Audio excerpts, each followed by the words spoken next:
My skin literally looks like a filter, and trust me when I say yours will too. I never use filters, okay? This is my real skin, and this is my go-to soft glam makeup for date night, nights out with friends. And I have so many beauty tips and tricks that I'm gonna share with you that are literally going to elevate your makeup and take it from a 6 to a 10. Your makeup is going to look soft and feminine and refined. Your skin is going to look blurred and airbrushed, and your makeup is going to look so good in photos. But it's also gonna look good in real life, because trust me, there is nothing worse than doing your makeup at home in lighting that you are familiar with, and then going and sitting in the car and that car mirror humbles you real quick. At that point, it's too late. So let me know if you can relate to that. And I don't want that for you, okay? So I am here as your internet big sis to show you all of the best tips and all of the best products that will have your makeup looking so freaking good all day, and it's actually gonna last. But I'm not gonna waste too much time, so let's get into what you came here for. Okay, my loves, so the first step you always need to start with that you cannot neglect is prepping your skin.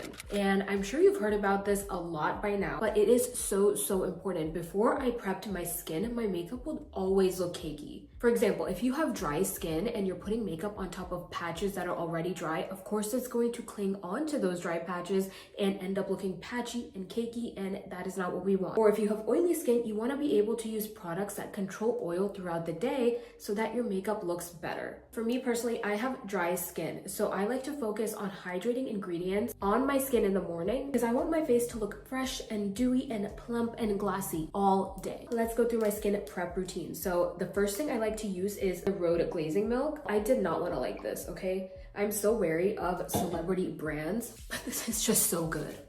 Oh my gosh, it is glass skin in a bottle. It just makes such a beautiful base for my makeup. Do you see how that instantly brought life back into my skin? Haley, you did the damn thing. Then I like to go on top with the Tatcha Dewy Skin Cream. This is like probably my #1 favorite moisturizer in the world. Well, actually, it's tied to my Kiehl's Ultra Facial Cream, which I also use. If the Rhode Peptide Glazing Milk was glass skin in a bottle, this is glass skin on steroids.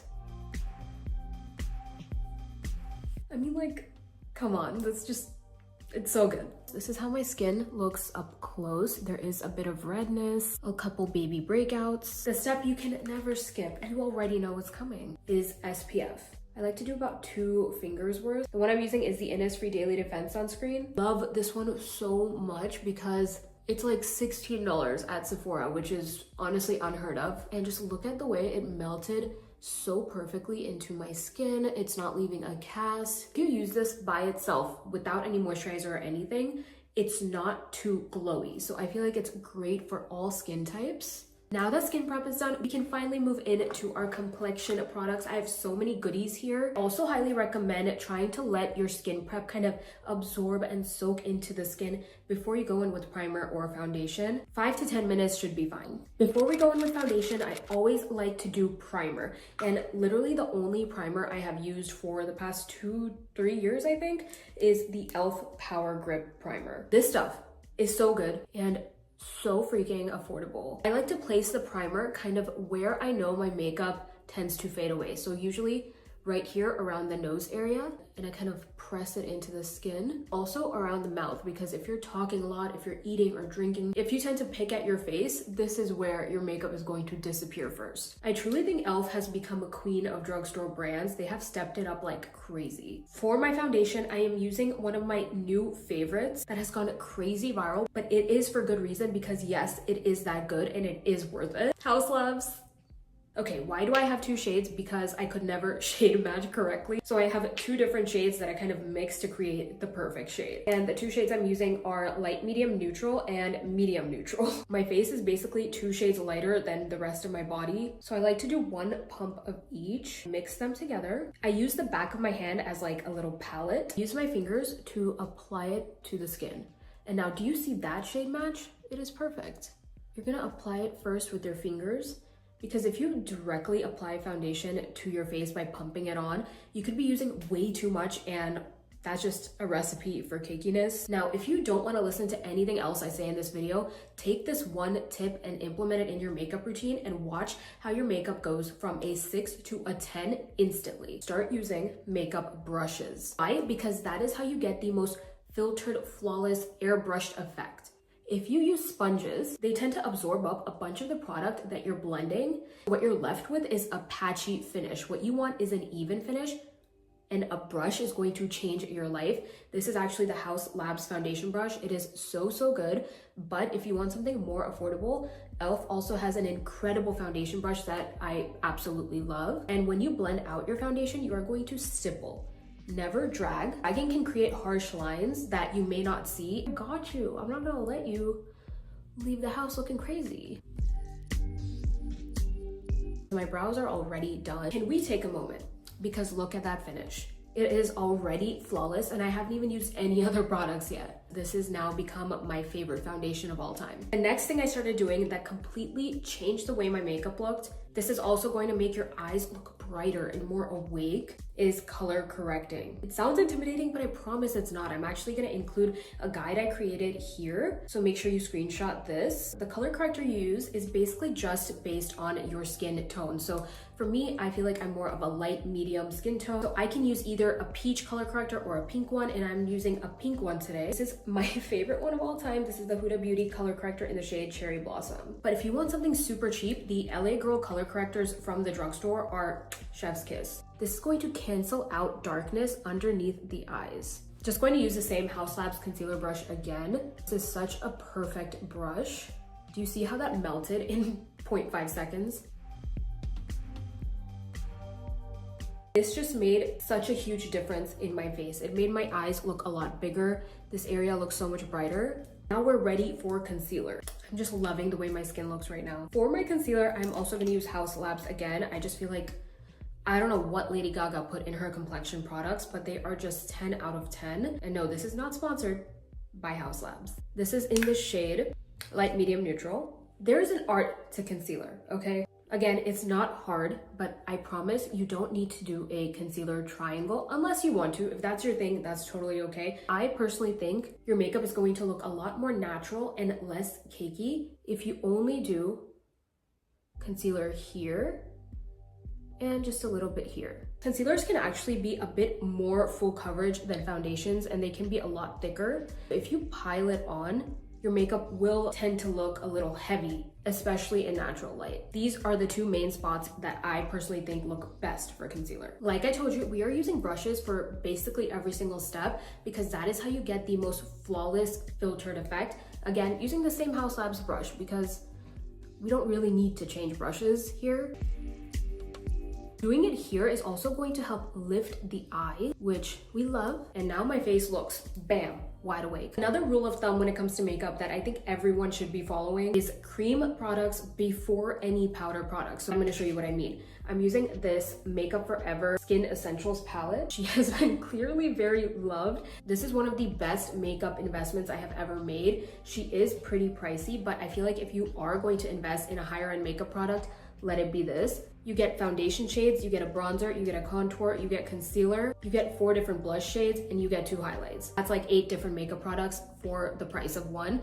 And this is so cute, it's so compact, and you can easily travel with it. I actually also really do love the foundation in this. I wear this all the time. So we have a bronzer and a contour shade. Contour is cooler. It has that grayish undertone because what it's gonna do is it's going to mimic the shadows of the face. So if you want a real lifted effect on the face, you want to use a contour. But if you want warmth and you want to look sun-kissed like you just got off the plane from Turks and Caicos, you want to use a bronzer. I'm actually going to go for this bronzer shade. This BK Beauty 109 brush because it just perfectly melts the contour into the skin. Look how beautiful that just looks. What I love about using brushes is also you get so much more control. You don't get that harsh line. Even if you do, you can easily fix it. I'm also going to add bronzer to the perimeter of the face. Always want to stipple and never drag because if you drag, it could pick up the foundation and give you less coverage, make everything look patchy. Again, not what we want. Using that same foundation brush I used earlier, I'm kind of diffusing out this contour. This is my most used blush of all time. It's a Rare Beauty blush in the shade Worth. I feel like it's just such a beautiful, natural, pinky, feminine blush.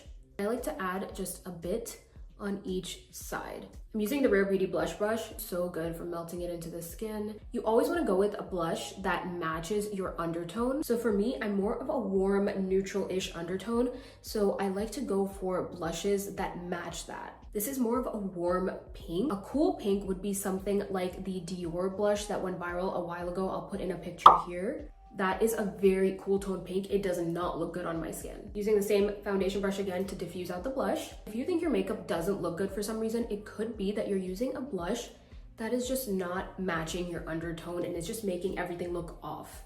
I'm obsessed. Now it is time to go into our powder products to sort of set the face, because as you can see, we have a lot of shine. And yes, I love a good glow, but I do want to set it in very specific places. My favorite setting powder of all time is the Huda Beauty setting powder. This is in the shade Peach Pie. My makeup artist used this exact setting powder on me in the shade Banana Bread during my wedding, and my makeup lasted forever on the skin and just looked bomb. I'm gonna use a powder puff, dip it into the powder, always tapping off the excess because you don't want to be powdered up. So what I'm going to do is lightly bake. I'm going to apply and press in the powder right here where we put the concealer. Also, if you're like me and you have hollow under eyes with lines right here and your under eyes are kind of sunken in, baking is really going to help kind of hide that.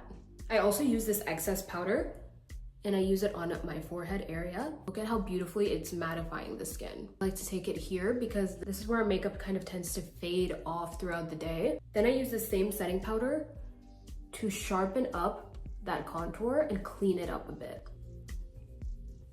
But I'm gonna kind of keep the glow right here because I love that glow kind of on the tops of the cheekbones. It's like a makeshift highlight because I don't like using actual highlight. I feel like it just emphasizes texture a lot. While that setting powder is sitting and baking, I'm gonna do a super quick and easy eye routine that is perfect for fall. Normally, if you're doing a pretty heavy eye look, you want to do it before you do any foundation so that you can minimize the fallout. But because this is a really easy one, I like to do it after foundation. You can use any neutral palette for this, anything that has browns and warm tones. One I'm using is the MAC Art Library palette in Flamboyant. This is pretty old, but I love this palette so much, and I haven't felt the need to buy any new palettes. You want to take a white shade, and I like to create a lighter base from the inner corners towards the middle, because I love doing a little ombre effect. I feel like it's just such an easy, beautiful eye look. Also, I'm using MOTD eye-catching crease brush. Then I like to take a middle shade. So this is like a tan shade, and blend it in into the middle.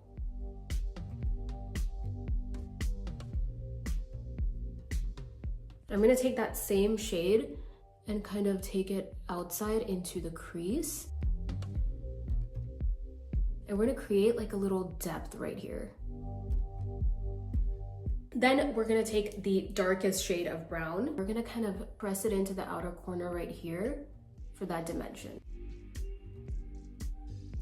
Then what I like to do is take a liner brush like this one. This is the Sigma Winged Liner EO6 brush. And then I take the darkest brown shade again. This is the hack to making your eyeliner look good. Don't use a liner, use a dark brown shadow. And then I like to create a baby wing. It's so much easier to work with shadow. If you mess up, it's not the end of the world. If you have brown eyes, this is going to make your eyes pop like crazy. Now, I actually hate putting lashes on, but these ones are super easy. These are the ones from Velour, and you can skip this step if you don't want to put on lashes. Lashes are looking good. Now you want to curl them so they kind of blend in with your natural lashes. For my mascara, I'm using the MAC Stack Mascara. This is also going to help your lashes blend in with your natural lashes. It's time to press away that bake. See how airbrushed the under eyes look. Contour is so much sharper. This is what's gonna give your makeup that oomph. Because our blush and bronzer is usually the first thing to kind of fade out during the day, we do have to set it with a powder blush and powder bronzer. So I'm using the NARS blush in the shade Amour. I actually do not know what this brush is. It's completely faded. I've been using it for so many years, and you're just gonna go on top. It's really going to emphasize your blush. Pro tip, if you want your pictures to look good, you need a bit more blush because flash photography can really wash your face out. So if you don't have enough color, your face is just gonna look pale. For my powder bronzer, NYX Buttermelt Bronzer, the shade Buttercup. Tap, tap, tap. And just kind of diffuse everything together. You want your blush and your bronzer to look seamless. The finishing touch for my eyes, I'm gonna go back to this MAC palette. Little flat blending brush like this. This is the BK Beauty 204 brush. Taking this brown shade and mixing it with this tan shade. And I'm just gonna go right below the lash line to kind of create a smoky effect. This is gonna make everything look so sultry and so warm and bronzy and perfect for fall. I want to match this bronzy fall vibe with the lips.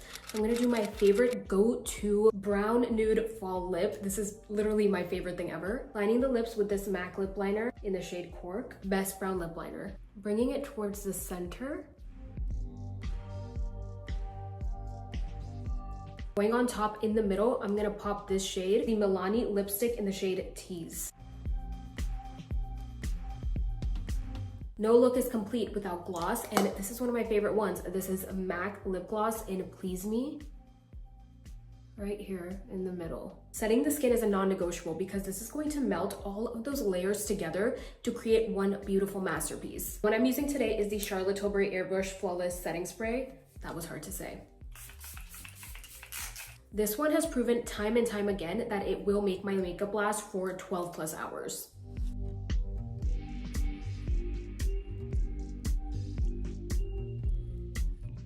And that is it.